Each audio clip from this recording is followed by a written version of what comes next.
Chers tous, chères toutes, pour la réouverture de cette chaîne, on accueille un premier invité parce que je voulais à tout prix recommencer avec des interviews. C'est le format qui vous tenait à cœur.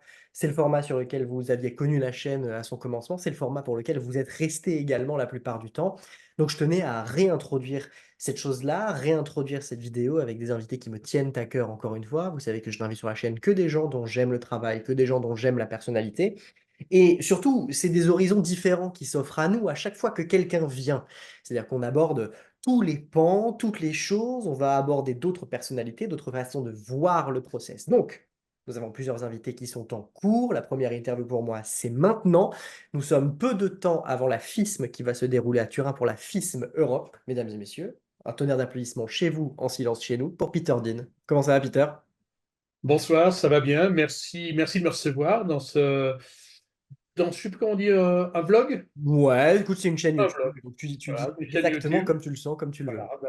bah, c'est très agréable. Merci de m'accueillir et puis de jouer avec mon ego en m'invitant à une interview. Écoute, l'ego n'est à jouer avec personne parce que, Voilà. premièrement, c'est la stricte vérité. J'en invite quasiment que des gens qui sont plus ou moins les grands monsieur ou les grandes madames du domaine dans lequel on est et qu'on aime tous. Et tu en fais clairement partie sans aucune hyperbole ou quelque chose de ce genre-là. D'ailleurs, en parlant de ça, parce qu'il faut commencer par quelque part, il y a peut-être des gens qui nous regardent, qui nous écoutent, qui ne te connaissent pas. C'est la raison pour laquelle je t'invite à te présenter pour les personnes qui ne te connaissent pas, mais surtout à te présenter de la manière dont tu le souhaites. Alors, oh là, Peter Dean. Peter Dean, alors, tu l'as compris, c'est pas mon vrai nom. Mais on va garder Peter pour l'instant. J'ai un autre, j'ai un nom administratif. Je dis ça parce que j'ai eu plusieurs vies en fait dans mon activité. J'ai eu plusieurs carrières qui parfois étaient parallèles, parfois qui étaient entrelacées. Donc, pour me présenter rapidement, je suis magicien professionnel, aujourd'hui retraité, jeune retraité, mais retraité quand même. J'ai profité de la séquence Covid pour mettre un terme à la partie officielle de ma carrière, qui continue, mais officiellement, je suis retraité. Magicien professionnel pendant plus de 42 ans, puisque je suis devenu professionnel en 1981. Oui, j'étais né, tu t'en doutes. Ah ben voilà, sans aucune... C'est pas la peine de rajouter sur mon âge. Euh, sans aucune interruption, c'est-à-dire que je suis passé du statut j'étais éducateur, enfin animateur, éducateur dans une maison de quartier après mes études. Et puis, en 1981, arrivée de François Mitterrand au pouvoir, mon poste a été supprimé parce qu'il dépendait d'une subvention accordée par l'ancien gouvernement. Et donc, du coup, je me suis retrouvé du jour au lendemain à la porte. Et ça a été la chance de ma vie, puisque quelques heures après m'être fait virer, un ami m'a téléphoné, m'a demandé ce que je faisais. Je lui ai dit que j'étais viré. Il me dit, ah bah c'est bien, tu vas pouvoir travailler. Et, j'ai dit, c'est sympa. Je suis à la rue. Il me dit, non, non, t'es pas à la rue. Dans une semaine, tu commences à travailler en Suisse.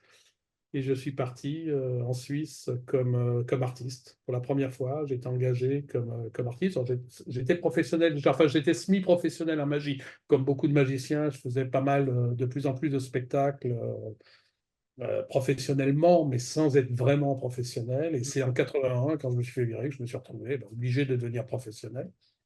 Je suis parti en Suisse et quelques semaines après que je sois arrivé en Suisse, je rencontrais quelqu'un qui m'a dit: «Ah, j'aime bien ce que vous faites, vous devriez venir travailler avec moi. J'ai une croisière qui dure 6 jours en Espagne. Est-ce que ça vous intéresserait de faire une croisière?» J'ai répondu oui. Et puis, quelques temps après, il m'appelle, il me dit: «Non, la croisière de 6 jours, ça ne va pas marcher.» Je dis: «Bah, tant pis.» Il me dit: «Non, ça ne va pas marcher pour 6 jours, mais je vous prends pour tout le mois.»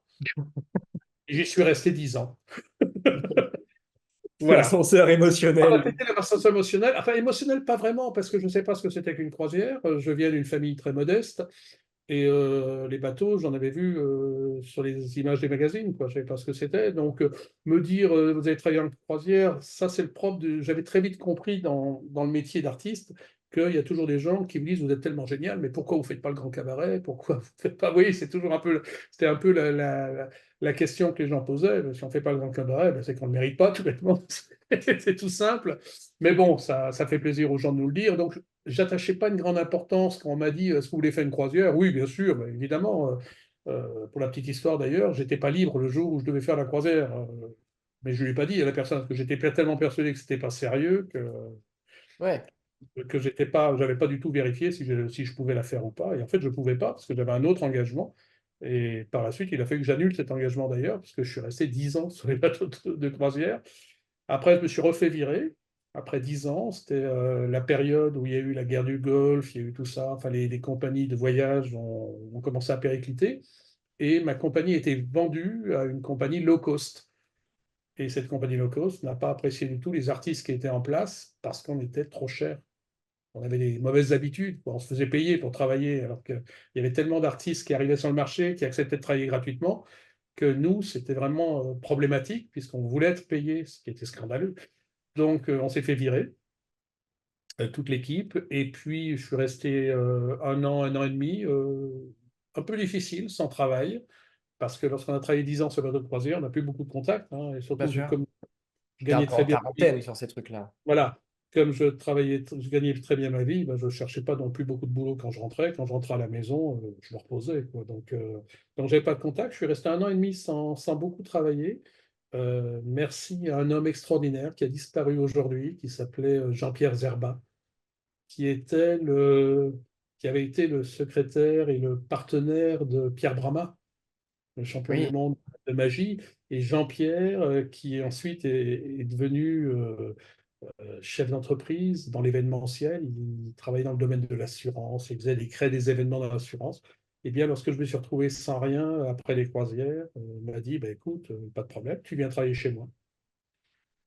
Et il m'a sauvé mais vraiment, pendant un an et demi, quoi, parce que c'était une situation très, très compliquée. Cet homme était exceptionnel, je tiens à le dire.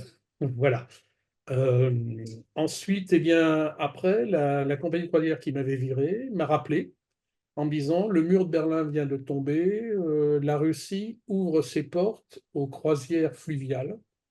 Donc, puisqu'avant, le réseau fluvial russe était réservé pour l'armée, on n'avait pas le droit de faire des croisières en occidental, on n'avait pas le droit d'aller sur le réseau fluvial russe. mm, Et lorsque la Russie s'est effondrée, enfin l'Union soviétique s'est effondrée, le tourisme s'est ouvert en Russie et ils cherchaient des artistes qui avaient la connaissance des croisières et qui auraient pu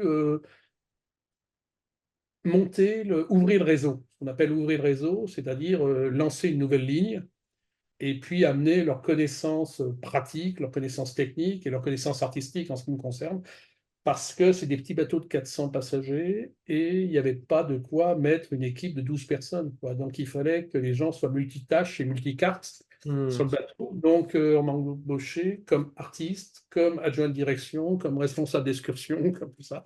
Et là aussi, je devais faire une ou deux croisières et j'y suis resté encore 10 ans.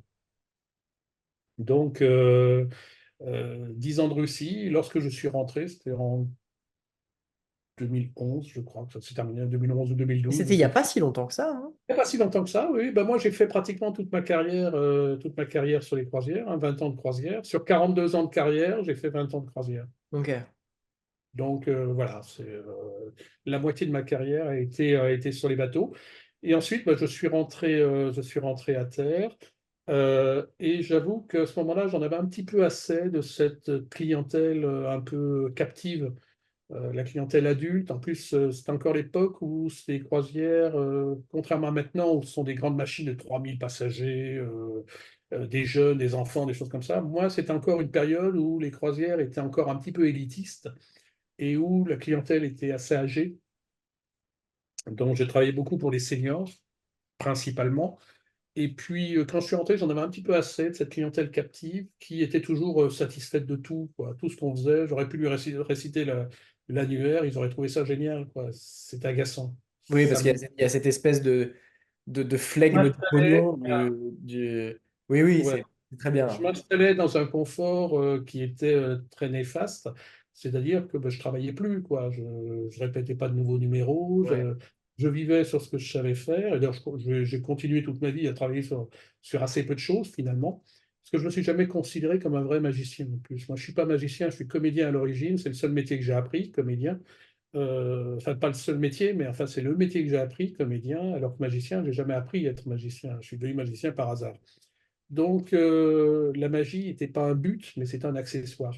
Et ça m'agaçait, quoi. Je ronronnais dans mon petit confort.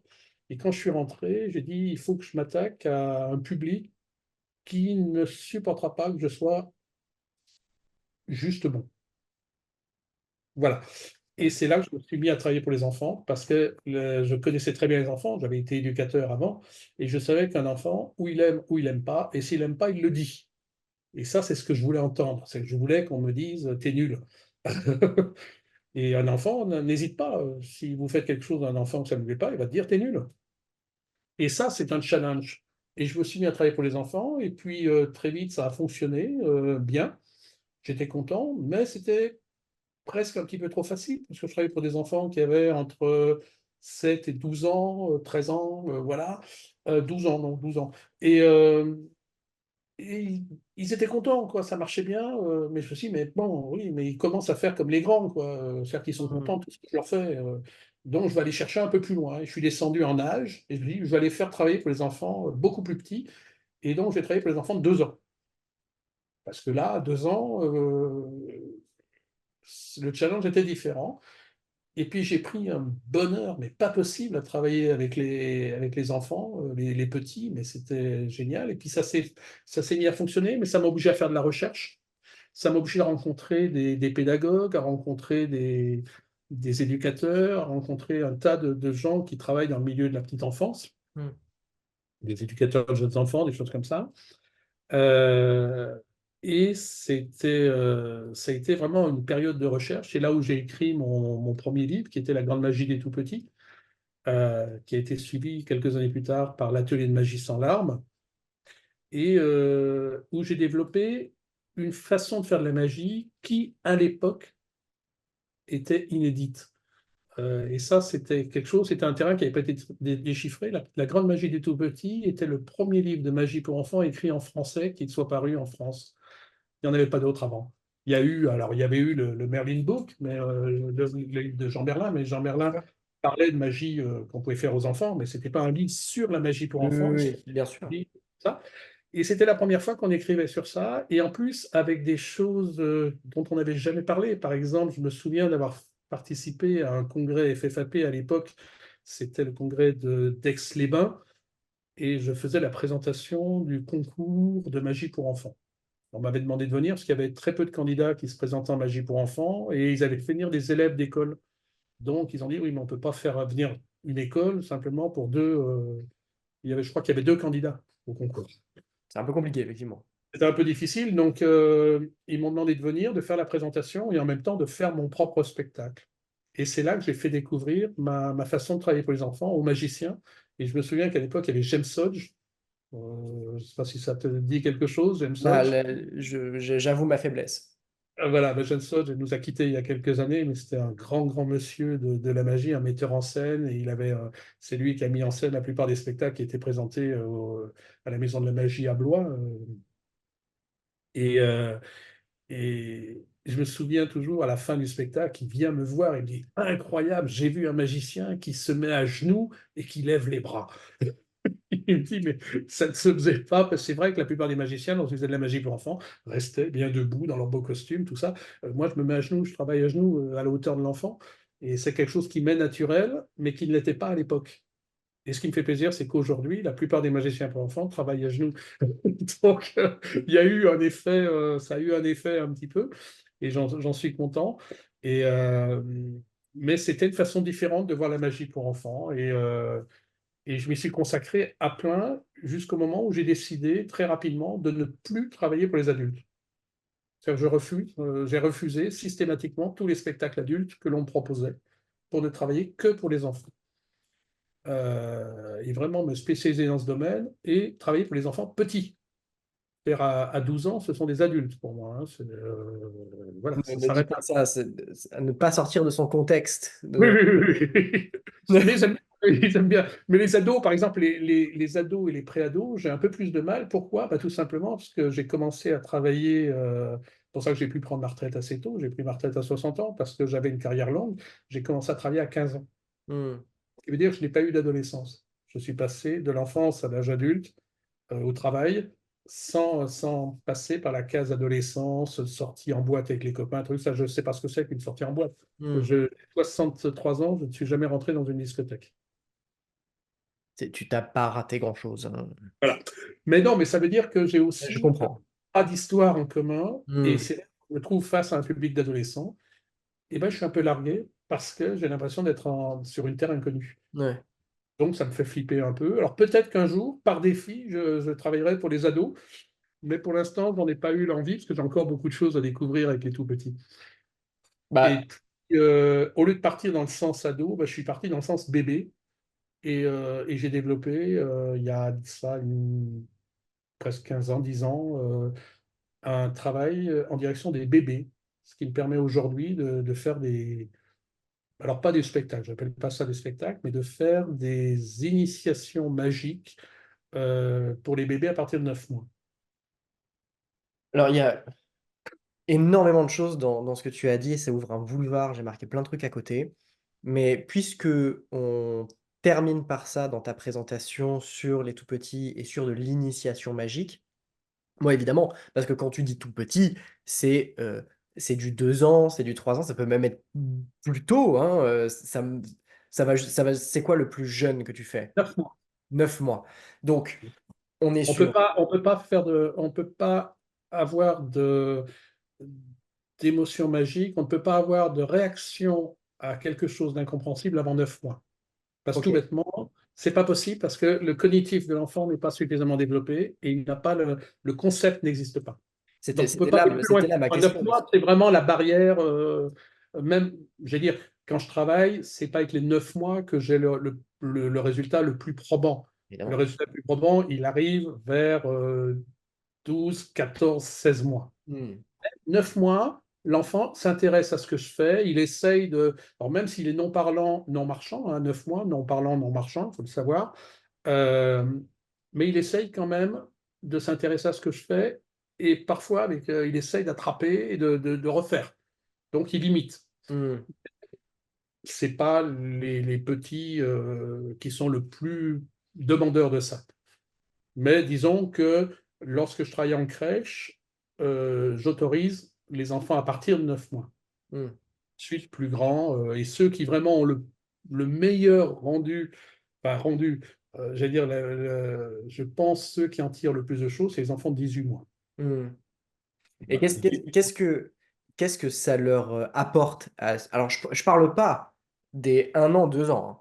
Je parle Ouais. du 9 mois, 10 mois, 11 mois. Qu'est-ce que ça leur apporte? Parce que Alors, dans mon esprit, je me dis: «Est-ce qu'ils comprennent la sensation magique?» Je suis pas sûr que non. ça se joue à cet Enfin, endroit-là. c'est pas magie, ça ne veut rien dire. Ouais, c'est ça.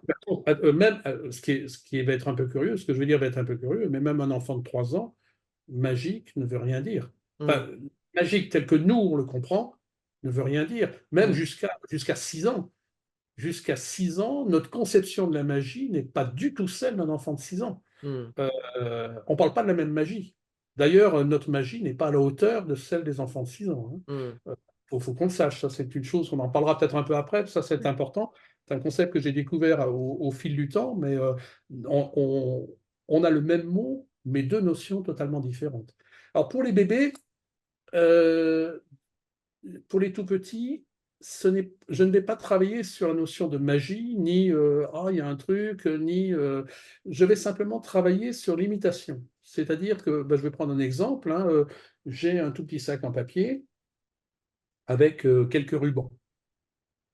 Et devant les enfants, donc, je m'amuse avec mon petit sac en papier, je mets les rubans dans le sac en papier. Et puis, je vais m'amuser à faire un petit geste, un petit bruit, une petite formule, même si pour les petits, pour eux, le formule magique, ça ne veut rien dire non plus. Quoique, j'ai vu des tout petits de 18 mois, leur donne une baguette magique, ils la tiennent spontanément entre deux doigts. On sait qu'un enfant de 18 mois tient sa cuillère à la pleine main. Une baguette magique, il la tient spontanément avec deux Mmh. doigts. Amusez à vous faire l'expérience, vous avez des tout petits dans votre entourage. La façon de tenir une baguette, elle fait partie je ne sais pas, du cerveau primaire, mais il la tient entre deux doigts, il ne la tient pas pleine main comme sa cuillère. ce qui est assez curieux. Et il va faire spontanément le geste de haut en bas Mmh. de la baguette magique. Euh, mais c'est un geste spontané, il le fait naturellement. Et j'ai vu des tout petits, mais ça c'est parce qu'ils ont entendu les grands le dire, mais qui couraient dans la crèche en secouant leur baguette, en criant Abacadabra, Abacadabra. Voilà. Bon. Donc il se passe quand même quelque chose pour les 18 mois d'un petit peu magique. Mais pour les tout petits, je vais travailler sur le fait qu'ils ne vont pas être capables de reproduire ce qu'ils voient. Alors il faut savoir qu'un bébé, la formation d'un bébé, hein, sa façon de grandir, c'est d'imiter ce qu'il voit. C'est-à-dire qu'il n'apprend pas par des mots, par ce qu'il entend, il imite ce qu'il voit, même pour parler. C'est pour ça que la période de Covid a été terrible pour les bébés, parce qu'on avait des masques. Et beaucoup de bébés ont pris du retard dans leur développement parce qu'ils ne voyaient pas La bouche. la bouche, Mmh. et ça les a freinés dans leur apprentissage de la parole. Puisque d'ailleurs, c'est marrant de voir certains bébés le faire, mais certains bébés imitent une personne qui parle. Et Oui, c'est comme ça. par-dessous le masque, quoi. Exactement. Enfin, ils imitent la personne parler, même si le son ne veut rien dire, Ouais. mais ils imitent. Ben, Mmh. c'est comme ça qu'ils apprennent. Donc, quand je mets mes petits rubans dans mon petit sac à papier et que je sors les rubans, ils sont tous attachés les uns entre eux, hein, ça fait une chaîne de rubans, et que je donne le sac en papier et les rubans aux enfants, ils vont spontanément prendre le sac, mettre les rubans dedans et les ressortir. Mmh. Et là, ils se rendent compte que, eh ben non, ils ne sont pas attachés. Donc, ils vont remettre les rubans dans le sac et ils vont recommencer. Et ils sont capables de recommencer comme ça 10 fois de suite. Mmh. Ils sont infatigables, les bébés. Lorsqu'ils ont une idée dans la tête, ils peuvent se focaliser sur cette idée, ils vont recommencer euh, des dizaines de fois. Et au moment où ça va les agacer, qu'ils ne vont pas arriver, ils vont me rendre l'objet en me faisant comprendre qu'il faut que je recommence et que je ressorte les rubans. Et ça c'est la première émotion magique qu'ils reçoivent parce que c'est l'émotion de frustration. Et alors, ce qui est très drôle, c'est qu'en anglais, comment on dit être étonné par un tour de magie? L'étonnement d'un tour de magie. C'est Heu, frustrating. to be full, ouais. To be full or frustrating. Ça vient du mot frustration. Qu'est-ce Mmh. que c'est ne pas comprendre un tour? C'est être frustré parce qu'on voudrait comprendre et on ne comprend pas. Eh bien, cette première émotion magique que ressentent les bébés, c'est cette petite frustration de ne pas être capable de reproduire quelque chose qui pourtant leur paraît très simple. Mettre quelque chose dans un sac et le ressortir, c'est un mouvement qu'ils font tous les jours, puisque une des actions principales des bébés en crèche, c'est de faire ce qu'on appelle les activités de transvasement. Tu as peut-être, je ne sais pas si tu as des bébés dans ton entourage, mais ils passent leur journée à mettre des choses les unes dans les autres, hein, ce qu'on appelle transvaser. Donc ils aiment bien. Alors ils font ça avec le sable dans leur seau. Et moi j'utilise ce transvasement, donc quelque chose qu'ils connaissent, mais qui n'a pas le résultat qu'ils attendent. Mmh. Voilà. Mais c'est le seul tour que je fais, j'en fais pas d'autres, hein. Séance de magie pour les bébés, c'est 15 minutes. Pendant ces 15 minutes, il va y avoir 7 minutes, 8 minutes consacrées à ce petit jeu de transvasement. Et puis ensuite, on va passer avec une petite marionnette qui parle et qui chante des chansons. Et là, on revient dans quelque chose de classique qui est le travail de marionnette avec les bébés, parce que voilà. De toute façon, tout l'aspect théâtral va être une grande partie de notre conversation parce que tu as fait le conservatoire, j'ai également fait le conservatoire, on a plein de choses à discuter de ce côté-là. Avant ça, Très grande frustration pour moi, ça. puisque tu as évoqué le sujet juste avant de, Oui. l'émotion magique chez les 6 ans, c'est pas du tout la même émotion magique que chez nous. J'aimerais introduire ce sujet-là par un truc qu'il y a sur ton site, qui est une citation qui revient très régulièrement. Je la dis juste et je te laisse embrayer derrière. Vous dites: «C'est fatigant de fréquenter les enfants». Vous avez raison. Vous ajoutez parce qu'il faut se mettre à leur niveau, se baisser, s'incliner, se courber, se faire petit. Là, vous avez tort. Ce n'est pas cela qui fatigue le plus. C'est plutôt le fait d'être obligé de s'élever jusqu'à la hauteur de leurs sentiments, de s'étirer, de s'allonger, de se hisser sur la pointe des pieds pour ne pas les blesser. Alors ça, tu as mis quelque chose, c'est le, comment dire, euh, pour un magicien, Robert Houdin, c'est le maître. euh, ou pour les plus jeunes, Copperfield ou Mark Hobby ou tous les grands champions. Moi, j'ai un maître, c'est la personne qui a écrit ce texte, qui s'appelle Janusz Korczak, qui était un pédagogue polonais qui vivait dans les années entre 1900 et 1940, enfin 45 exactement, 44. Et Janusz Korczak était un pédagogue. Donc au début, il était médecin, et ensuite il est devenu pédagogue, il a créé des orphelinats, et il s'est rendu compte que l'éducation, lui, il avait été éduqué à la façon soviétique, hein, c'est les Russes qui l'avaient éduqué, donc une éducation très dure, euh, n'était pas en accord avec ce qu'il pensait. L'enfant n'avait pas de respect, on ne respectait pas l'enfant. L'enfant, on faisait, voilà, il devait faire ce qu'on lui disait, et puis point barre, l'adulte avait raison, l'enfant avait tort, c'était comme ça. Et Korczak avait mis en place toute une philosophie du respect de l'enfant. D'ailleurs, c'est aujourd'hui, on a la Convention des droits de l'enfant hein, à l'ONU. La Convention des droits de l'enfant a été rédigée pratiquement intégralement par Korczak, même si elle est arrivée, elle a été publiée que 15 ans après sa mort. Et Korczak était le directeur des orphelins du ghetto de Varsovie. Il a réussi pendant toute la période du ghetto de Varsovie à vivre et à faire vivre les enfants, à leur trouver de la nourriture, ce qui était absolument une tâche dantesque à cette époque-là. Et il a réussi à maintenir la joie des enfants pendant toute cette période-là, qui était quelque chose d'épouvantable. Les gens mouraient dans la rue, il y avait des cadavres sur les trottoirs. Hein.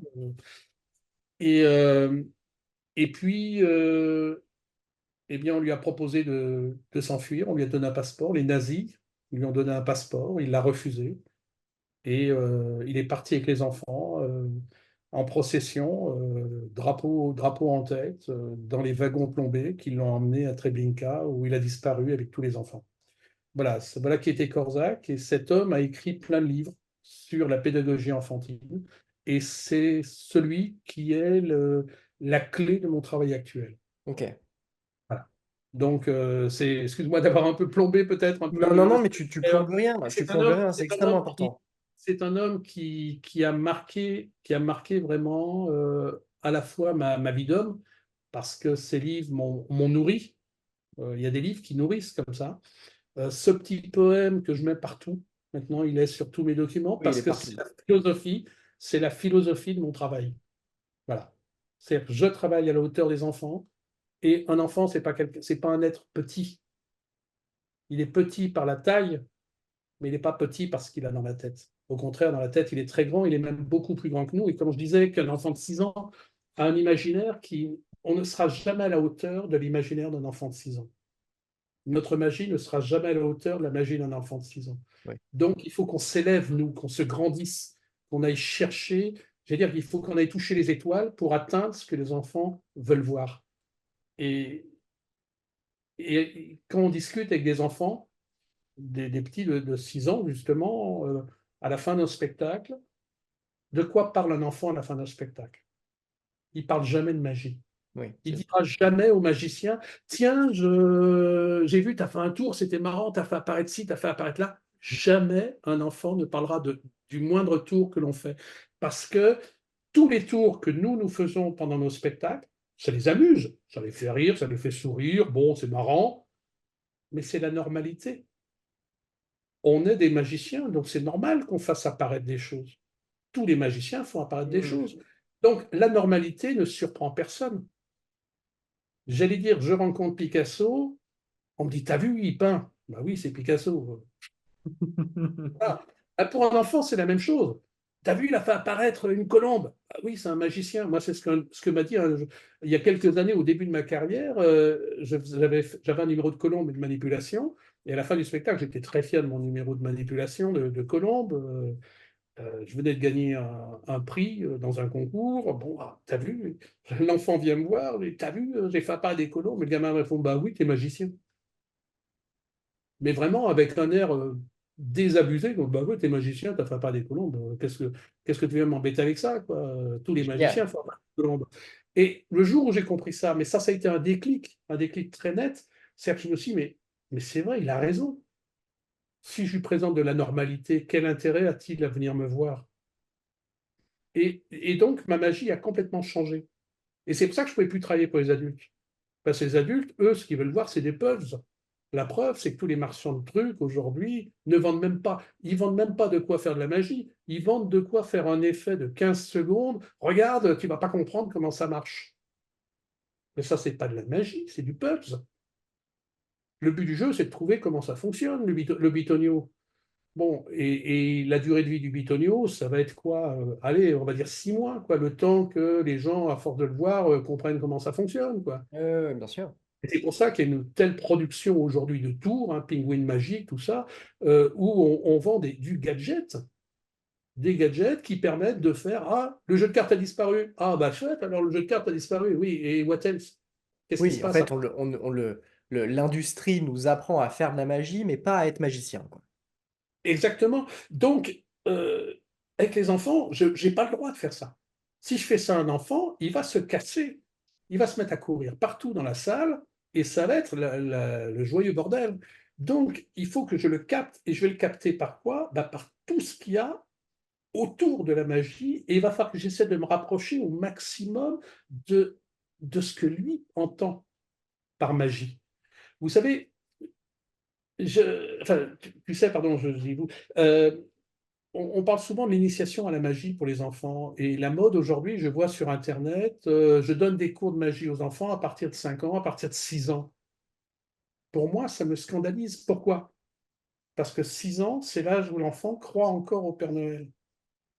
Comment on va expliquer à un enfant de 6 ans que le Père Noël n'existe pas? C'est exactement la même chose qu'on fait quand on fait des cours de magie pour les Mhm. enfants. On leur dit, il n'y a pas, la magie n'existe pas, la magie, c'est des trucs. Mais imaginez la déception pour les petits. Oui. Il faut attendre ce que nos anciens appelaient avec beaucoup de raison, ils appelaient l'âge de raison. C'est quoi l'âge de raison? 7 ans. L'âge de faire la part des choses, de comprendre que les choses ne sont pas exactement ce qu'on voudrait qu'elles soient. Donc un enfant qui a l'âge de raison, il est capable de comprendre qu'on va utiliser un artifice pour faire croire quelque chose. Hmm. Mais un enfant de 6 ans, lui, la magie, c'est vrai, je claque des doigts, j'ai une glace à la fraise qui apparaît. Si je ne suis pas capable de faire apparaître une glace à la fraise, ben je ne suis pas un vrai magicien. Oui. C'est pour ça que dans mon spectacle Le magicien voyageur, je dis aux enfants à un moment dans le spectacle, ce qui choque parfois un peu les grands, à un moment, je dis en spectacle, je voudrais vous dire un secret, j'ai l'air tout embêté, je vais rapprocher votre. Je ne suis pas sûr d'être un vrai magicien. Là, il y a un oh. Peut-être que oui, mais peut-être que non. En fait, je ne sais pas, moi. Avant, j'avais un autre métier, puis j'enchaîne sur un tour. Mais le tour, d'ailleurs, que je fais juste après, il est pratiquement plus pour les adultes que pour les petits. Hmm. Parce que j'ai besoin dans mon spectacle d'avoir quelques tours aussi pour les plus grands, parce que les plus grands sont des prescripteurs, c'est eux qui payent le billet pour les enfants pour les amener au spectacle. Donc, je, je C'est suis mal. nourrir l'ego des adultes pour rentabiliser Ben l'argent. oui, ben ça, malheureusement, je suis un professionnel, je dois manger avec ce que je fais. Bien Donc, sûr, si je plais pas aux adultes, ben, j'aurai pas d'enfants dans la salle, quoi. c'est normal. Mais cette partie du spectacle, je sais que les enfants ne vont pas la capter parce que c'est quelque chose qui va intéresser les adultes. Bon, je prends un ballon, je le coupe, je le raccommode, voilà, je fais le tour du ballon coupé, raccommodé. Ça impressionne les adultes, mais les enfants, oui, il a coupé un ballon, il l'a raccommodé, mais tous les magiciens font ça. C'est pas, il Ouais, n'y a rien ouais, ouais. d'exceptionnel de ça. En épluchant ton site internet que je vous invite à aller voir, parce qu'en fait, ton site internet, c'est ton site commercial sur lequel il y a tes produits, mais c'est également un blog sur lequel il y a des articles qui sont publiés, sur lequel il y a différentes choses, des interviews. J'ai vu que tu as fait une interview chez Artefact que j'ai lu, voilà, toutes ces choses-là. Et il y a un truc qui m'a sonné, c'est-à-dire que comme tu théorises et que tu démocratises, pédagogises, ça ne se dit pas, mais tout le monde l'a compris, la magie pour enfants et pour tout petit. C'est-à-dire que en plus de l'enseigner et de le transmettre, puisque la transmission est un aspect très important, tu la rends aussi, comment dire? Tu sais, j'ai lu récemment La psychanalyse des contes de fées de Bettelheim, Ah, bah oui, bien sûr. ou La morphologie des contes de Vladimir Prop. par exemple. Et j'ai absolument. l'impression de retrouver dans ta manière de parler de la magie pour enfants le même intérêt que Bettelheim peut évoquer dans la psychanalyse des contes de fées. C'est-à-dire tout cet intérêt de stimulation de l'imagination, de compréhension du monde et de ce qui l'entoure, au travers de différentes règles qui sont énoncées dans le cadre, dans ton cas d'un spectacle ou d'une initiation, ou qu'importe de la manière dont ça se fait, mais c'est-à-dire comment toi, aujourd'hui, dans ta création des spectacles, tu crées ce cadre, et comment est-ce que tu dis aux enfants, on part là-dedans, et on va vivre un voyage duquel vous allez nécessairement sortir grandi. Alors, voilà, ça c'est un mot important. Le sous-titre de mon spectacle, c'est Le magicien voyageur, le spectacle qui fait grandir. C'est joli. C'est le sous-titre. Euh, mais pourquoi? Alors, déjà, un enfant, le rêve d'un enfant, c'est pas de devenir magicien, c'est d'être grand. Si on pose une question à un enfant, tu as quel âge? Il a toujours 2 ans et demi, 3 ans, trois quarts. Il n'a pas 3 ans. Il essaye toujours de rajouter les quelques mois pour prendre un petit peu de grandeur parce qu'il sait que de toute façon, on ne peut vivre librement. Ça, attention, je parle dans l'imaginaire de l'enfant, hein. On Oui, ne oui, peut oui. être libre et faire ce que l'on veut que quand on est grand, que lorsque l'on est grand. Euh, un enfant, par exemple, n'a pas trop le droit de dire non. Quand il dit non, sauf, bon, si la question est bannie, mais si un enfant, on lui demande de faire quelque chose et qu'il répond non, qu'est-ce qui se passe? Il se fait gronder. Oui. Dans mon spectacle, la première chose que je m'arrange à faire dans mon spectacle Magic Razor, c'est que les enfants me répondent non à la première seconde du spectacle. Et non seulement je ne vais pas les gronder, mais en plus je vais leur dire, vous avez raison. C'est important ça, pour eux. Et le spectacle est construit de cette façon-là. C'est-à-dire que je vais les pousser à une transgression positive. Alors, ce qui est un peu compliqué lorsqu'on commence dans la magie pour enfants, c'est que la transgression est un peu risquée. Si je pousse les enfants à la transgression, je risque de me faire déborder. Oui, ils peuvent décider de prendre de l'autonomie sur ce qui se passe pendant. Exactement. Donc, ce qu'il faut, c'est que je fasse comme dans une chose que les enfants connaissent bien, les règles. Quand on joue dans un jeu de société, pour que le jeu soit amusant et qu'on passe un bon après-midi tous ensemble, il faut que tout le monde joue avec les mêmes règles. Évidemment. Si on ne joue pas avec les mêmes règles, au bout d'un moment, le jeu s'arrête, on se dispute et la fête est gâchée. Mm. Donc, avec un spectacle pour enfants, c'est la même chose. C'est-à-dire que dans la première seconde du spectacle et pendant les 2 premières minutes, je vais exposer des règles. Alors, c'est pas dit, je dis pas aux enfants, je vais vous donner la règle du jeu, mais Évidemment. c'est dans la façon de le jouer que les enfants vont comprendre, il y a certaines règles qui vont se mettre en place. Et à partir du moment où on parle la même règle, et les enfants vont se mettre, ce que j'ai cette expression qui dit, les enfants respirent en même temps que moi. C'est-à-dire qu'on va tous respirer au même rythme, donc on va voir le même spectacle. Ce qui est dangereux dans un spectacle pour enfants, c'est que souvent on a l'artiste qui fait ce qu'il a à faire et les enfants qui mènent leur vie à côté. Et ils se rejoignent jamais. Ce qui fait que ce n'est pas un bon spectacle pour enfants. Parce que les enfants doivent être totalement intégrés dans ce que fait l'artiste. Bien Et sûr. ce n'est pas le spectacle du magicien et des enfants qui le regardent, c'est le spectacle que l'on fait tous ensemble. Et on respire en même temps et on va vers le même but. Les enfants, leur but, c'est d'être plus grands et de devenir les magiciens. Et moi, mon but, c'est de les accompagner dans ce voyage en ayant l'air de ne pas être celui qui donne des leçons, mais au contraire, celui qui va finalement lâcher la prise en disant ah ben c'est vrai, vous êtes beaucoup plus fort que moi, maintenant c'est vous les magiciens. Mm. Et ça, c'est un petit jeu, mais qui se tisse, mais seconde par seconde. Un spectacle, c'est pas une suite de tours que l'on fait les uns à la suite des autres. C'est des petites briques, comme un petit pulse qui s'enchaînent. Alors là, je parle de pulse, mais dans le bon sens, c'est-à-dire que un pulse, c'est des petites pièces qui s'imbriquent les unes dans les autres, et si en manque une, ça fait un trou. Mm. Un spectacle, c'est un pulse fini, il n'y a pas un seul trou. Il y a une continuité complète qui permet de voir l'image qu'on a réalisée. eh bien, chaque instant d'un spectacle amène à l'instant suivant, qui lui-même amènera à l'instant suivant, et qui en même temps donnera des informations aux enfants pour qu'ils sachent comment se comporter. Euh, le magicien voyageur, par exemple, je l'ai écrit de façon à ce que les enfants aient un texte à dire, comme si c'était une pièce de théâtre en duo. Ils avaient des Enfin, règles. les enfants ont un texte, ils doivent dire certaines répliques du spectacle. Mais bien entendu, à aucun moment je peux leur dire, vous allez dire ça à tel moment. Ça ne serait pas possible. Et pourtant, j'ai passé les 3500 représentations de ce spectacle, du magicien voyageur. Euh, eh bien, à chaque représentation, les enfants disent les mots que je veux entendre, tout le temps. Tu arrives à un tel stade de roulement du truc, c'est Parce clair. que tout est... Ils ne peuvent pas dire autre chose. Hmm. Et comme j'utilise aussi la philosophie de Korczak sur le respect de l'enfant, sur la non-frustration, eh bien, quand je vais choisir un enfant dans la salle, je ne vais pas créer de frustration pour les autres qui ne seront pas choisis, puisque l'enfant qui viendra avec moi sur scène, il y en a très peu, j'ai 2 enfants qui viennent sur scène avec moi seulement dans le spectacle, l'enfant qui viendra sur scène, ça ne pouvait pas être un autre. Donc, les enfants ne sont pas frustrés, parce que Hmm. celui qui vient sur scène, il vient sur scène parce que c'était lui, ça ne pouvait pas être quelqu'un d'autre. Ouais. Donc, à aucun moment, j'ai dit, ah, j'aurais besoin de quelqu'un pour m'aider, toi, non, toi.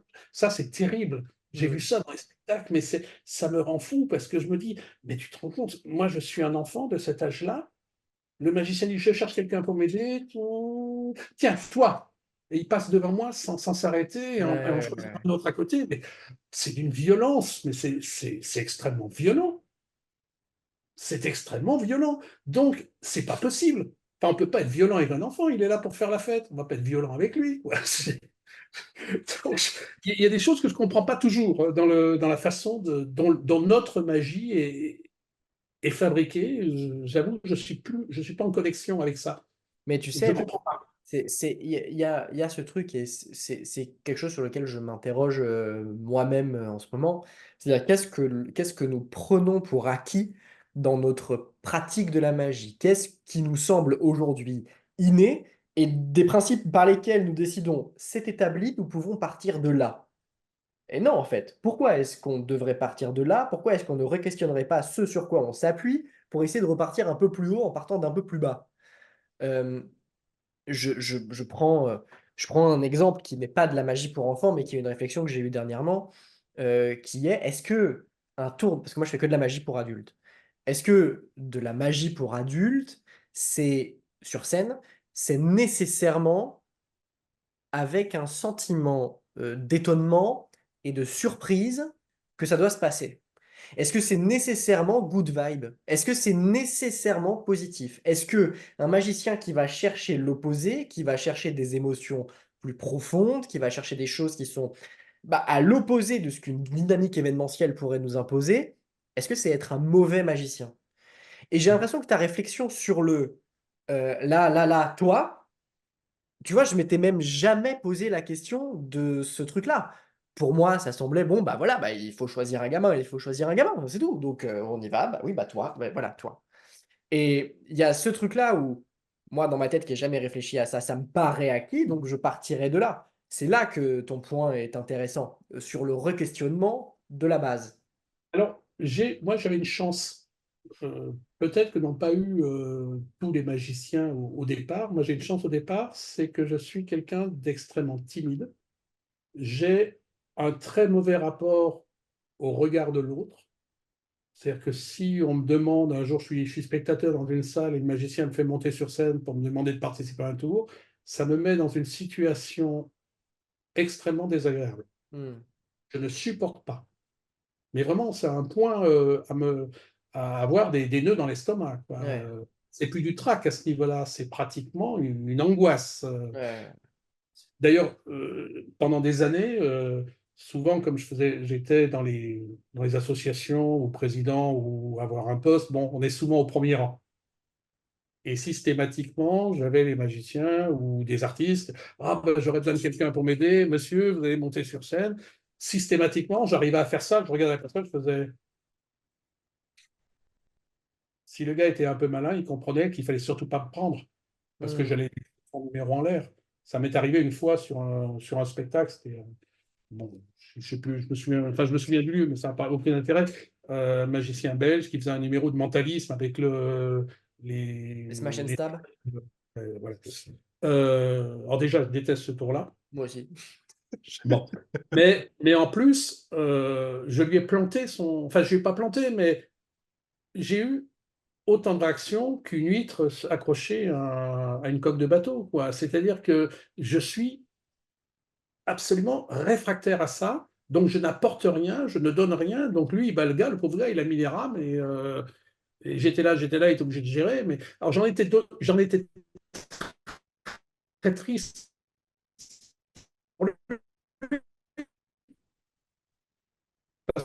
Je savais que c'était de ma faute. Ce complexe, ce problème, je savais ce que pouvait ressentir un enfant face au regard de l'autre. Je me souviens toujours de cet enfant un jour, à l'époque, c'était au début que je faisais la magie pour enfants, je faisais un petit tour avec du papier déchiré et je transformais ce papier déchiré en un chapeau de magicien. Et je mettais le chapeau sur la tête de l'enfant. Et l'enfant a pris le chapeau, il l'a jeté par terre. Pourquoi? J'ai compris après. Mais sur le moment, comme tu dis, c'était marqué comme ça dans la notice quand j'ai acheté les chapeaux chez le marchand de trucs, ils disaient, voilà, vous mettez le chapeau sur cet enfant, et les gens applaudissent. Et j'ai fait bêtement ce qui était marqué dans la notice du marchand de trucs. Le problème, c'est que c'est totalement aberrant. Est-ce que tu accepterais, toi, que je te mette un chapeau sur la tête devant tout le monde sans te demander ton avis? Pourquoi je le ferais avec un enfant? Parce qu'il est petit, que ça n'a pas d'importance? Hmm. Personne aussi. Il a aussi ses états d'âme, il a aussi ses complexes, il a aussi la crainte du regard de l'autre, il n'a pas envie qu'on se moque de lui. Je lui colle un chapeau en papier ridicule sur la tête et je trouve ça normal. Non, c'est une agression. Donc je l'ai agressé. Donc sa réaction était normale, il prend le chapeau, il le jette par terre. Ouais. Si on pense à ça et si on sait ce qu'il peut ressentir, automatiquement, on est plus enclin à être attentif à ça. Et c'est pour ça que je dis que c'est une chance que j'ai eue d'avoir ce problème-là. Mais je me souviens d'un tour qui se fait beaucoup dans tous les magiciens de cabaret. Vous savez, on prend un spectateur, on lui fait prendre une carte, tout le public connaît le nom de la carte, et puis on lui met un batteur à œuf sur la Oui, tête. bien sûr. Et on Voilà, fait dire au public en même temps le nom de la carte. voilà. Et tout le monde trouve ça très drôle. Moi, c'est un tour que si un jour un magicien me fait monter sur scène pour me faire ce tour-là, je vais quitter la scène. Même si ça plante le spectacle, je quitterai la scène. Je ne supporterai pas l'idée qu'il puisse me mettre un batteur à œufs sur la tête. Je ne supporterai pas cette idée-là. C'est quelque chose qui me mettrait en rage. Donc, parce que pour moi, c'est une agression. C'est presque un viol. Je vais loin dans l'histoire, mais c'est Hmm. presque un. Et d'ailleurs, c'est très marrant, parce que quand je vois des spectateurs qui acceptent de faire certaines choses que leur demandent de faire les magiciens, je me dis, pétard, ils ont quand même. Ils sont de bonne composition, quand même. Mais Moi, je ne le ferai pas. Moi, je ne le ferai pas. Parce que je suis hyper timide, je suis maladivement timide, et ça me mettrait, au lieu que je passe un bon moment de plaisir dans ce spectacle, ça va devenir une source d'angoisse et d'envie de foutre le camp et de rentrer à la maison. magicien, magicienne, le message est passé.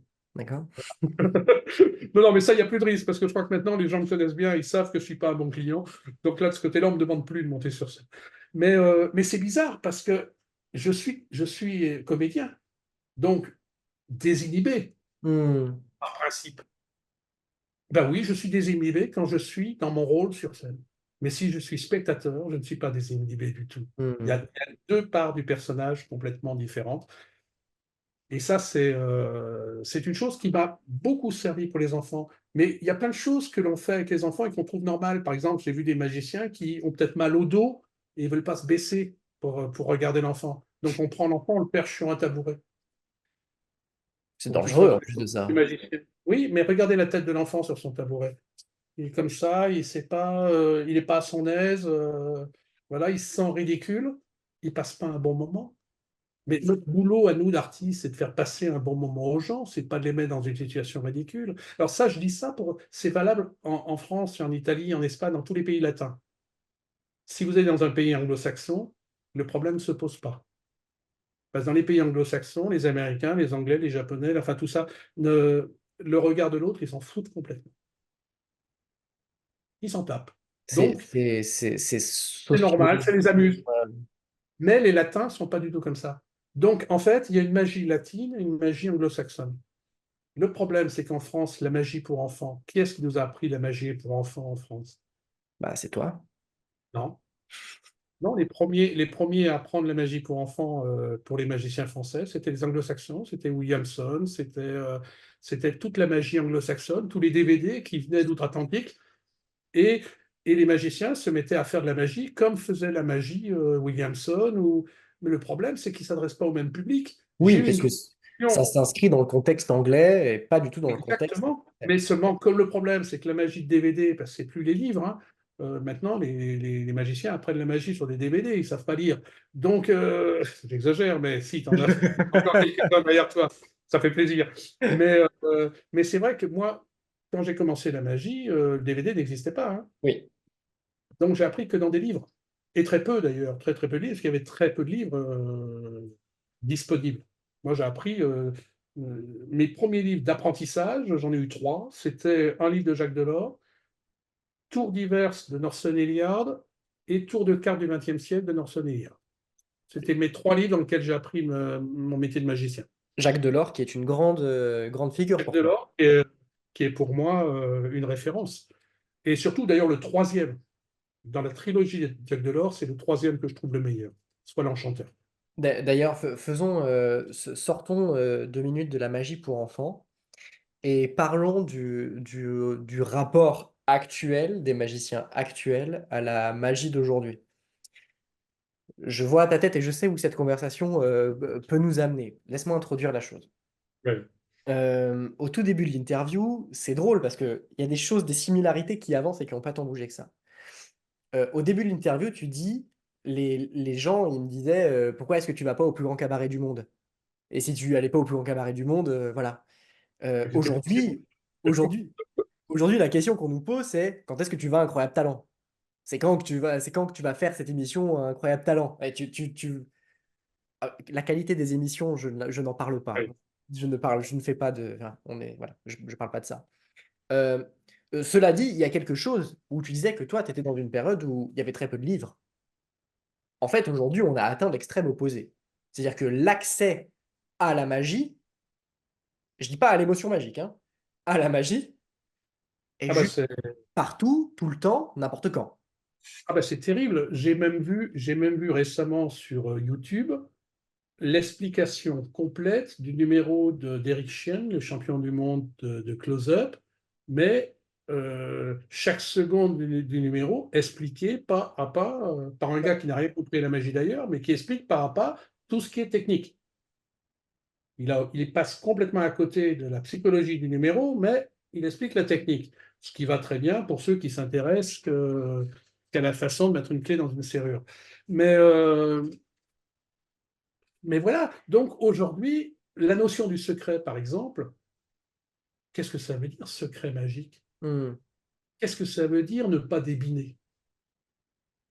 On dit, ah, les magiciens, il ne faut pas débiner. Oui, ils passent leur vie à débiner, de toute façon. oui, Dès qu'un magicien a 18 ans et demi et qu'il a inventé un tour vendable chez Penguin Magic, il en fait déjà fabriquer 1500 exemplaires. oui. Euh, il n'a rien à raconter, mais il a inventé un truc, un petit gadget. Bon, voilà. C'est la magie d'aujourd'hui. Mais bizarrement, je disais l'autre jour, je ne devrais pas dire ça, hein, il faudra peut-être le couper au montage, j'en sais rien, je ne devrais pas dire ça. Mais aujourd'hui, si je veux voir un spectacle magique, je ne vais pas voir un spectacle de magie. Je suis un fou de spectacle, j'adore le spectacle. Avec ma fille, toutes les années, on va 2 ou 3 fois par an à Londres, voir des comédies musicales, voir des spectacles à Londres. Il n'y a pas un seul spectacle dans lequel il y a de la magie. Hmm. Parce que la magie, aujourd'hui, à part quelques numéros qui ont eu qui m'ont ému jusqu'aux larmes, et quand je dis jusqu'aux larmes, c'est vrai, par exemple, je prends le numéro du Yojin. J'étais à la table du jury lorsqu'on a vu du Yojin pour la première Manipulation de fois. cartes. Je me suis rendu compte que j'étais incapable d'écrire Je ne comprenais pas pourquoi je n'arrivais pas à écrire. En fait, je ne me suis pas aperçu que j'étais en train de pleurer. Mmh.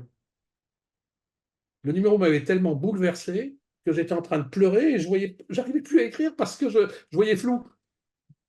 Mais je ne m'étais pas rendu compte que j'étais en train de pleurer. J'ai eu la même émotion en regardant le numéro de l'autre Grand Prix. J'ai des problèmes de mémoire immédiate. Bravo. Quelle Euh, nationalité? c'est l'âge belge, bien sûr, notre ami avec le petit morceau de papier. Ah, Piron, Laurent Piron. Laurent Piron. Euh, Désolé, Laurent. Je connais que lui en plus. Mais, mais voilà, j'ai ressenti une telle émotion que là, je suis redevenu un enfant. C'est-à-dire que je ne cherchais pas à savoir comment ça fonctionnait. J'étais simplement là. Cette petite feuille de papier vivait sur la scène pour moi. Et j'ai vu de la vraie magie, quoi. Mmh. Mais aujourd'hui, quand je vais voir un spectacle de magie, même les plus grands, hein, il y a eu récemment un très grand spectacle de magie à Paris. Je suis dans la salle, oui, bon, Je suis d'accord avec toi. Je pense que ça vient je dis ça, je j'ai aucune idée de si j'ai raison ou tort, hein. Je pense que ça vient d'une erreur de sémantique. Par là, j'entends que nous désignons magie ce que nous faisons, alors qu'en réalité, magie désigne ce que nous produisons ou du moins ce que nous sommes censés produire. qu'est-ce que j'aime entendre ça? Qu'est-ce que j'aime entendre ça? Nom de nom, si beaucoup de magiciens pouvaient avoir le même, juste cette phrase-là, ça serait tellement chouette. Parce que c'est vrai. On ne fait pas de la magie, on produit de la magie. C'est quelque chose, c'est essentiel. Le fait de l'entendre, que tu le dises, là, ça me rebooste pour un tour parce que c'est vrai. C'est vrai. Notre métier, c'est un art de l'émotion. Euh, Faire de la magie, c'est pas mettre quelqu'un au défi de comprendre ce qu'on vient de faire, c'est l'emmener ailleurs. Loin, pas loin, ça n'a pas d'importance, mais l'emmener ailleurs. Détourner euh, un instant la réalité. C'est un peu d'ailleurs le concept, mais c'était peut-être trop théorisé. Quoique c'est jamais trop théorisé, il a très bien fait, mais de Raphaël Navarro, quand il parlait de la magie nouvelle, Bien c'était sûr. euh, faire passer le spectateur dans un autre espace. C'est ça, c'est ça. D'ailleurs, il n'y a pas photo, hein, Laurent Piron, c'est de la magie nouvelle. Hein, C'est totalement de la magie nouvelle. pourquoi? Parce que on revient à l'essence de ce que doit être l'acte magique. Mais pour moi, Robert Houdin, à son époque, faisait de la magie nouvelle.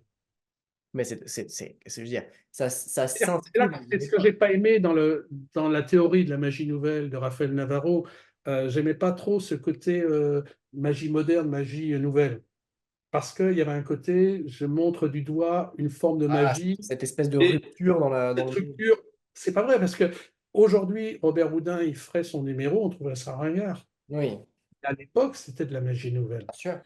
Parce qu'il avait changé le paradigme d'émotion. Mmh. Donc, les gens voyaient quelque chose qui les touchait au fond d'eux-mêmes. Ouais. Aujourd'hui, on voit la lévitation éthéréenne de Robert Houdin. Oui, bon, et alors? Évidemment, La il y a d'autres choses qui ont été faites. Moi, je crois, à mon échelle, que la magie nouvelle est la plus grosse avancée magique des 30 dernières années.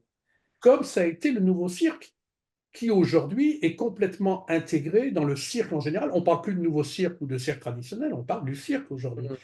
Que ce nouveau cirque est arrivé.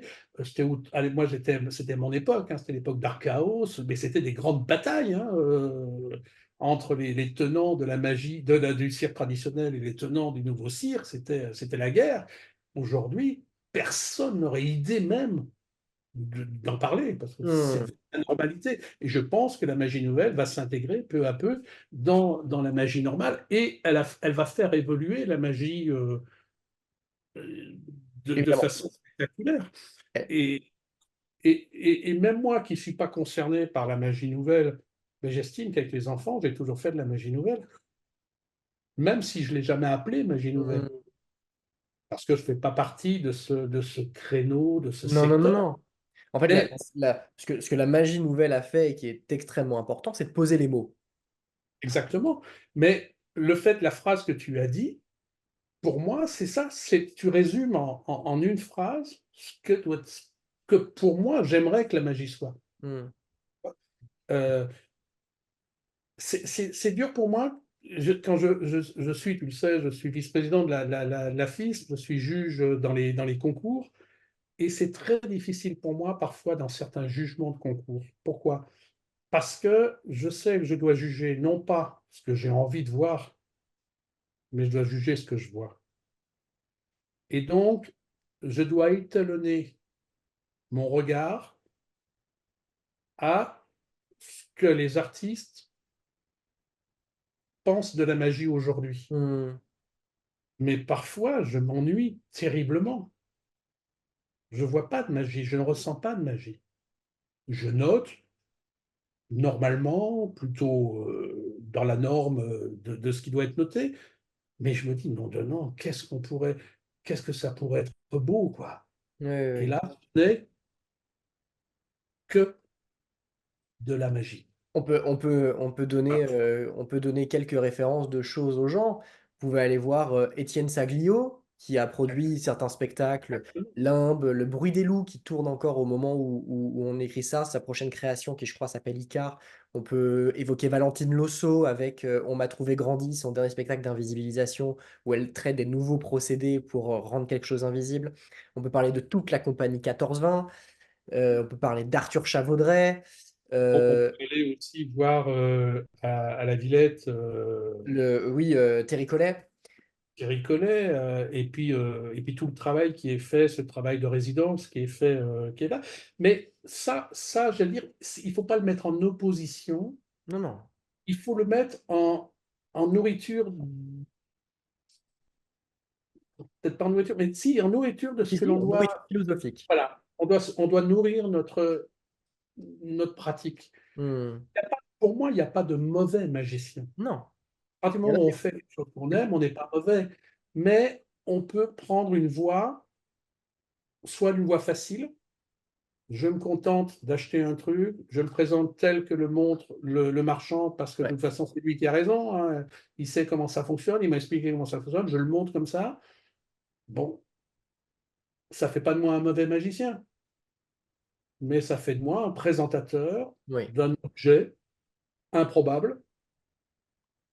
C'est cette opposition qu'on peut faire entre quelqu'un qui fait de la magie et un magicien. Je...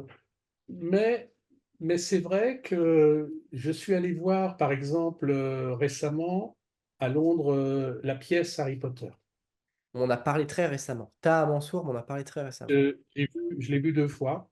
Je suis allé une première fois tout seul et la deuxième fois, quelques mois plus tard, j'ai emmené ma fille avec moi et on a ressenti exactement la même chose. C'est une pièce qui ne se veut pas magie nouvelle. Elle utilise que des artifices de magiciens classiques.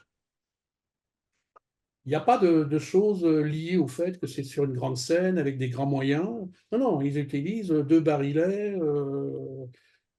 C'est tout simple, hein, une baguette qui crache des étincelles. Il n'y a pas d'effet spectaculaire Ouais. qui soit inabordable. Et pourtant, c'est sans doute un des spectacles les plus magiques que j'ai vus. Parce qu'il y a la pièce, l'émotion, et puis finalement, il y a ces petits accessoires qui permettent de nourrir l'imaginaire. Et un tour de magie, c'est quoi? C'est de la nourriture d'imaginaire. C'est pas le tout, c'est pas le but. Faire une étincelle ou je sais pas moi, à un moment faire léviter, voilà, à un moment ça dure 15 secondes pendant le spectacle, ils ont tous les balais par terre et hop, les balais montent dans les mains des comédiens. Bon, deux barilets. Mais ça dure 15 secondes, mais c'est extraordinaire. Hmm. On est dans l'histoire, point barre. La façon dont les balais arrivent dans la main, voilà, ça donne simplement ça. Et c'est ça que j'aimerais voir en magie.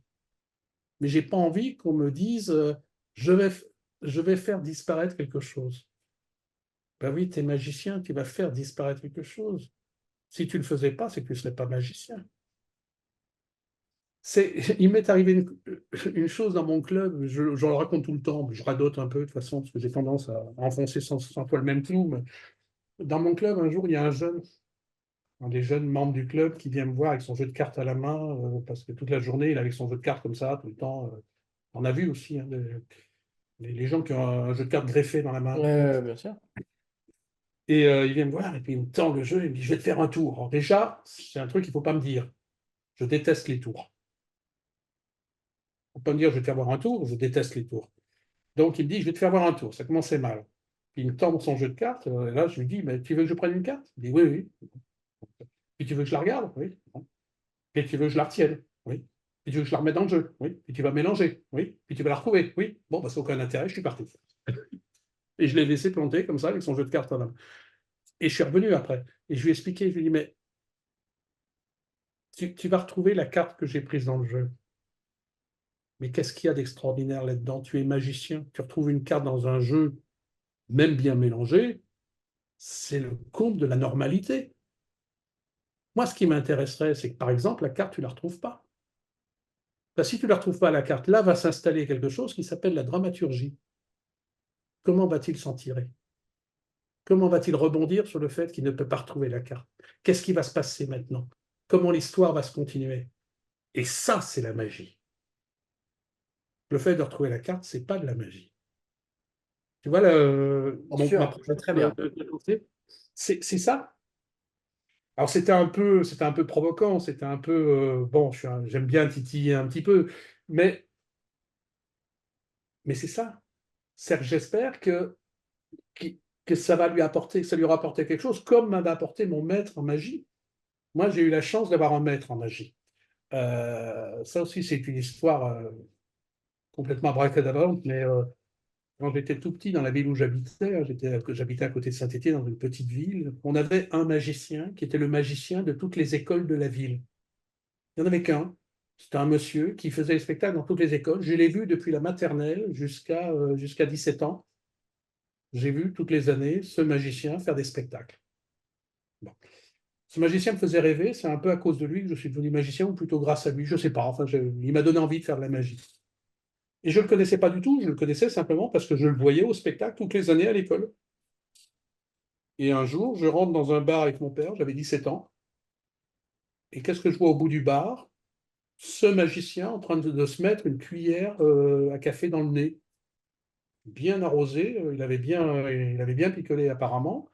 Il était avec deux, trois personnes qui l'encourageaient à se faire des tours. Et mon père, qui est avec moi, rentre dans le bar, le voit, il a un mouvement de recul, mais bon, on était arrivé, on ne peut pas ressortir, donc il reste là. Et à ce moment, le magicien se retourne et il voit mon père, il dit, ah bah t'es là, toi. Bah, t'es avec qui, ce grand-là? C'est ton fils? Bah, tu pourrais me le présenter. Et j'ai appris ce jour-là que ce monsieur que je voyais depuis la maternelle, c'était mon cousin Germain, qui était magicien et que mes parents m'avaient caché pendant 17 ans parce qu'ils avaient peur que je devienne magicien. Et ce monsieur, donc Lucien Chevalier, hein, il s'appelait Lucien Chevalier, était un grand magicien. Il avait été magicien avant la guerre, avant la Deuxième Guerre mondiale. Il travaillait sur les croisières, d'ailleurs ça ne s'invente pas. Il était magicien sur les bateaux de croisière, ce qui à l'époque, avant la Deuxième Guerre mondiale, ça voulait dire quelque chose, hein, faire des croisières. Hein. C'était réservé à une élite, les croisières. Hein. C'était pas la croisière low cost d'aujourd'hui. Hein. Et puis il y a eu la guerre, et ce monsieur qui était patriote, comme beaucoup de gens de cette époque, a dit magicien, c'est pas un métier pour reconstruire la France. Et il a pris un vrai métier parce qu'il voulait reconstruire la France. Et il a travaillé dans une grande industrie de fonderie, de métal, de métallurgie. Et parce qu'il était très doué de ses mains, il fabriquait des trucs extraordinaires. C'était vraiment un génie, tout ce qui était fabrication. Et comme il gagnait très bien sa vie en tant que modeleur sur bois pour cette fonderie, eh bien, il a décidé de se consacrer à offrir des spectacles de magie aux enfants de sa ville, mais gratuitement. C'est pour ça qu'il envoyait que lui comme magicien, parce qu'il était gratuit. Et, euh, et donc, Ça aide. c'était le magicien on appelait ça les magiciens de la paroisse. Et la paroisse, on avait encore ce concept de paroisse à l'époque. Et, euh, et il passait partout, mais il était très très doué. Et quand je l'ai rencontré, il est devenu instantanément mon maître. Je suis allé chez lui, il m'a accueilli à bras ouverts, comme s'il me connaissait. Et alors, il a une façon très, très spéciale de m'apprendre la magie. Le premier tour qu'il m'a appris, il avait pris une pièce de 5 francs. À l'époque, c'était une pièce de 5 francs. Il l'a mise sur sa main, comme ça. Il a pris une plaque de carton, un sous-boc de Clair, machin de hein. bière, tout à fait normal, hein, pas de trucage dessus. Il l'a posé sur la pièce, sur sa main. Il a enlevé le sous-boc, il n'y a plus de pièce. Il l'a reposé, la pièce est revenue. Moi, le menton qui me tombe sur les chevilles, et il me dit, ça t'a plu? Je dis, ah ouais, c'est génial, c'est merveilleux. Il me dit, bon, bah, tu reviendras me voir quand tu sauras le faire.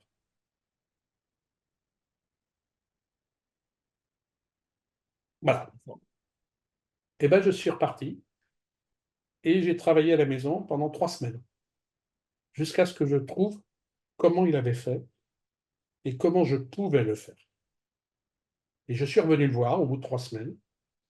Il m'a dit, ah bon, t'as travaillé? J'ai dit, oui, oui, fais voir. Je lui ai fait voir comment je faisais. Il m'a pas dit si c'était bien, si c'était la bonne façon, c'est rien. Il m'a dit, ah, c'est travail. Bah tiens, je vais te faire voir quelque chose. Et il m'a fait voir une auto, il m'a dit, tu reviendras voir quand tu sauras le faire. Et c'est comme ça qu'il m'a appris. Mais je crois qu'il n'y avait pas meilleure façon d'apprendre la magie. Parce que s'il m'avait expliqué comment il faisait, j'aurais appris sa façon de faire de la magie. Mais en me disant, reviens me voir quand tu sauras le faire, j'étais obligé d'inventer ma magie. Et ça change tout. C'est une belle conclusion à cette interview. On en est à 1h11 Oh, je d'interview. suis désolé, je suis très Non, non, mais bavard. tu rigoles. Tu sais, ça part plus, ça part moins, c'est pas important. C'est en gros 1 heure. Euh, Si on fait plus, après, ça dure 2 heures et je sens que, tu vois, on n'a pas parlé de théâtre, on n'a pas parlé de stimulation artistique, on n'a pas parlé de tarifs, on n'a pas, on n'a pas évoqué mille choses, mais on ne peut pas tout évoquer. J'aime terminer par quelques questions qui suggèrent des réponses un peu plus courtes.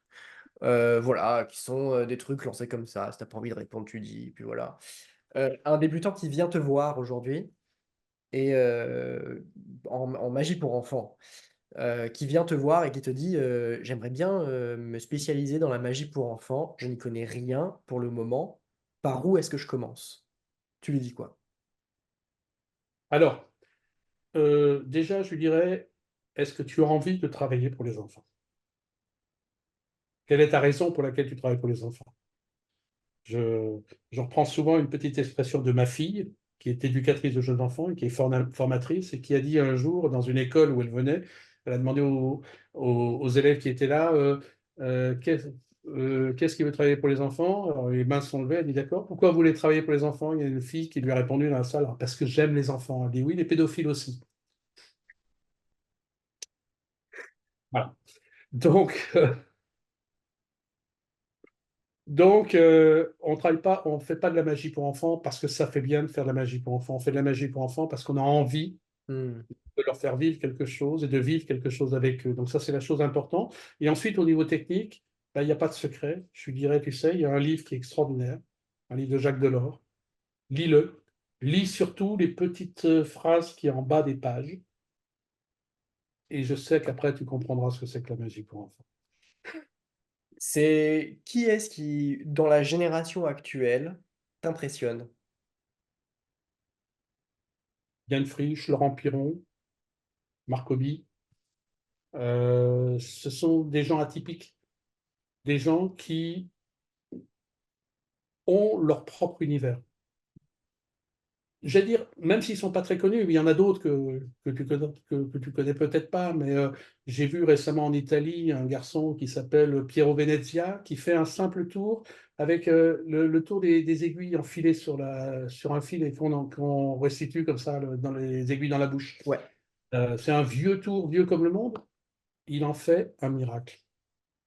D'une drôlerie, d'une finesse, d'une intelligence incroyable. Ça, ce sont des gens qui me font kiffer, qui me donnent envie de continuer à faire de la magie. Parce que souvent, je me pose la question si j'aime encore la magie.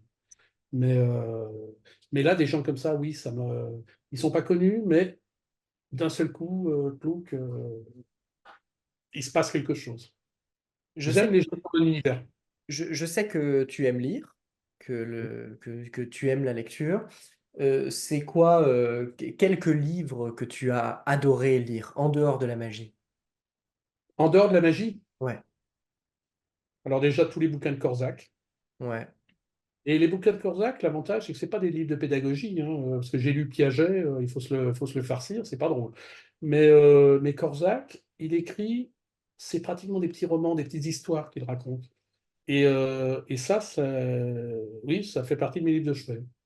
Et j'ai moins le temps de lire maintenant, d'ailleurs. mmh, Et puis maintenant, je lis surtout des choses un petit peu plus, je dirais pas politiques, mais par exemple, il y a un garçon qui s'appelle Lies et qui a été élevé dans des foyers, qui a écrit un livre qui s'appelle L'enfer des foyers OK. et qui vient de sortir Si les enfants étaient des électeurs, qui est un livre extraordinaire sur la condition de l'enfant et de l'éducation en France. Et ça, c'est ça que je lis actuellement. C'est pas du même truc, mais parce qu'aussi je fais partie d'une association qui s'appelle EduPaix, Éducation pour la paix, et qui part du principe qu'un enfant qui a une bonne éducation à la base, euh, ça sera beaucoup plus facile de lui parler de paix que Mmh. qui a mal été éduqué au départ. Voilà.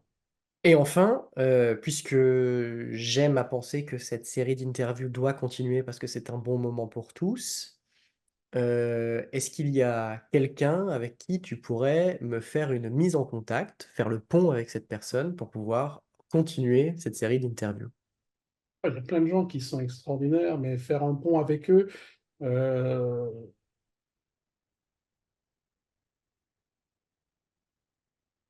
des gens qui connaissent, ben, déjà, tu vois, prendre le temps de discuter avec Ian Frisch de, non, pas de magie, mais du concept artistique qu'il a au fond de lui, pour avoir passé une nuit sous l'auvent d'un hôtel avec lui, une nuit entière. Hein. C'est-à-dire qu'on est resté dehors pendant une nuit entière à discuter simplement de sa conception du spectacle. Enfin, on n'a pas discuté, d'ailleurs, j'ai surtout écouté Yann. Euh, c'est extraordinaire.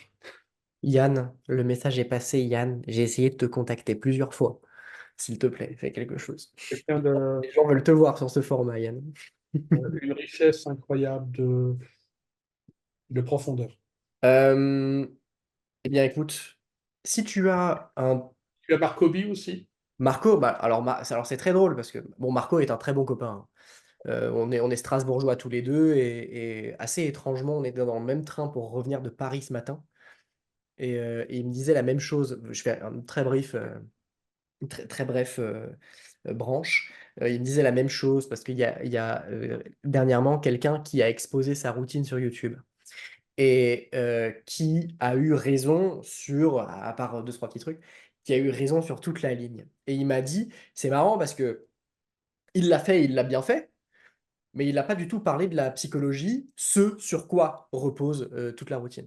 Bon, mais voilà, ça faisait un écho parce que c'est exactement ce que tu disais un petit peu plus tôt. C'est l'âme, c'est l'âme. C'est ce qui fait la différence quand tu vas dans un musée entre un tableau qui te parle et un tableau qui te laisse indifférent.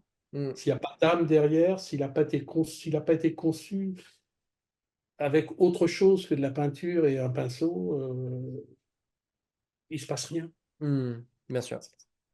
Donc voilà, mais l'interview de Marcobi est déjà disponible sur la chaîne, donc vous pouvez ici même, d'ailleurs, avec ce fond-là. Donc si vous voulez y aller, c'est le moment. Si tu as un dernier mot ou quelque chose que tu veux rajouter sur ce qui a été dit ou qu'importe, c'est le moment de le faire. Si ce n'est pas le cas, je mettrai un terme à notre interview. Écoute, je dirais simplement, on a une grande responsabilité vis-à-vis de la magie, c'est de la faire vivre. Et pour qu'elle vive, il faut qu'on y croit. Jeunes gens ou moins jeunes, enfin qu'importe, et tu regardes quoi. Je t'invite, avant tout à t'abonner et si tu as vu, cette interview en voyant le nom de Peter Dean et que tu ne sais pas, qui est, la personne qui se cache derrière cette gueule, donc moi je m'appelle, Quentin Métainé, je suis magicien, professionnel et c'est complètement non lucratif ce qui se passe sur cette chaîne. C'est simplement pour l'amour de la magie et du partage de cette dernière. Donc tu peux regarder, il y a à l'heure actuelle 23 interviews, je crois, quelque chose comme ça, sur la chaîne. Donc tu as plus de quasiment 24 heures de contenu, simplement de discussion sur la psychologie, pas un tour, pas un. Donc si tu es un petit peu passionné, que tu as envie de te renseigner, vas-y, tu peux t'abonner à mon Instagram à tout. Je t'invite à te renseigner sur les actualités de Peter, puisque son spectacle se joue au double fond, son spectacle pour enfants, et ça va continuer l'année prochaine, normalement au double fond également, si je ne dis pas de bêtises. Allez sur son site internet. Si vous avez des questions, je n'ai pas de doute qu'il pourra venir jeter un œil sous les commentaires de cette vidéo YouTube et de répondre avec ses petites mimines. En attendant, je vous remercie pour votre patience, si vous êtes encore là. Merci beaucoup Peter pour ton temps. Merci à toi. Merci C'était pour ce que ext tu fais, c'est important. c'était extrêmement intéressant. À tous, je vous dis à la semaine prochaine. Merci beaucoup. C'est ciao.